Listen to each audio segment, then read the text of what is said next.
Pradeep Joshi channel को subscribe करना बिल्कुल फ्री है। सब्सक्राइब करें और इस बेल आइकन को दबाएं हमारे नए वीडियोस सबसे पहले देखने के लिए।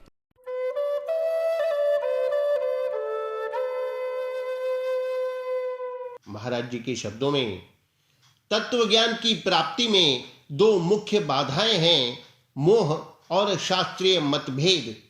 गीता में आया है, यदा ते मोह कलिलम बुद्धिर्व्यतितरिष्यति तदा गंतासि निर्वेदम श्रोतवस्य श्रुतस्य च श्रुतिवि प्रतिपन्ना ते यदा स्थास्यति निश्चला समाधावचला बुद्धिस् तदा योगम वाप्स्यसि।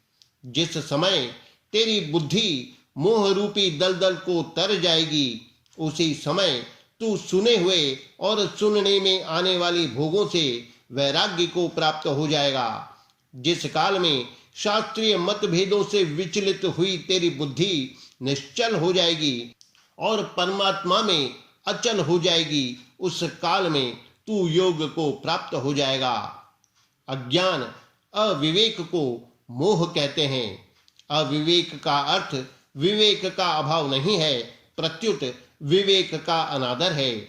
अतः विवेक का आदर नहीं करना, उसको महत्व नहीं देना, उसकी तरफ ख्याल नहीं करना अविवेक है। विवेक स्वतः सिद्ध है।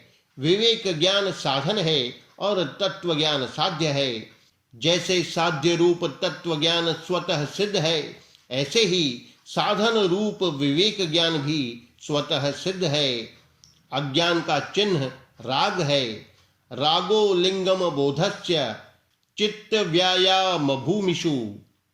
शरीर, धन संपत्ति, परिवार, मान बढ़ाई आदि किसी में भी राग होना अज्ञान का, मोह का लक्षण है।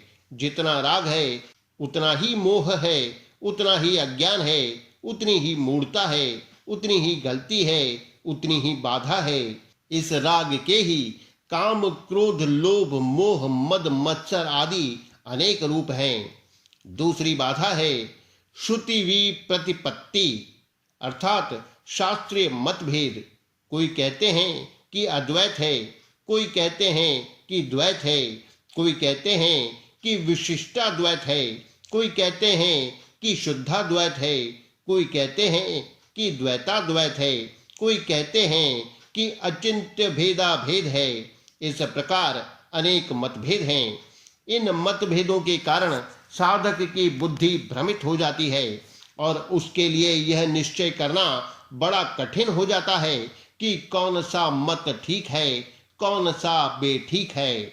इस प्रकार मोह और शास्त्रीय मतभेद अर्थात सांसारिक मोह और शास्त्रीय मोह दोनों से तरने पर ही तत्व ज्ञान का, नित्य योग का अनुभव होता है। केवल अपने कल्याण का उद्देश्य हो और रुपए, पैसे, कुटुंब, परिवार आदि से कोई स्वार्थ का संबंध न हो, तो हम मोह रूपी दलदल से तर गए। पुस्तकों की पढ़ाई करने का, शास्त्रों की बातें सीखने का उद्देश्य न हो, प्रत्युत केवल तत्व को समझने का उद्देश्य हो, तो हम श्रुति विप्रतिपत्ति से तर गए। तात्पर्य है कि हमें न तो मोह की मुख्यता रखनी है और न शास्त्रीय मतभेद की मुख्यता रखनी है। किसी मत संप्रदाय का भी कोई आग्रह नहीं रखना है।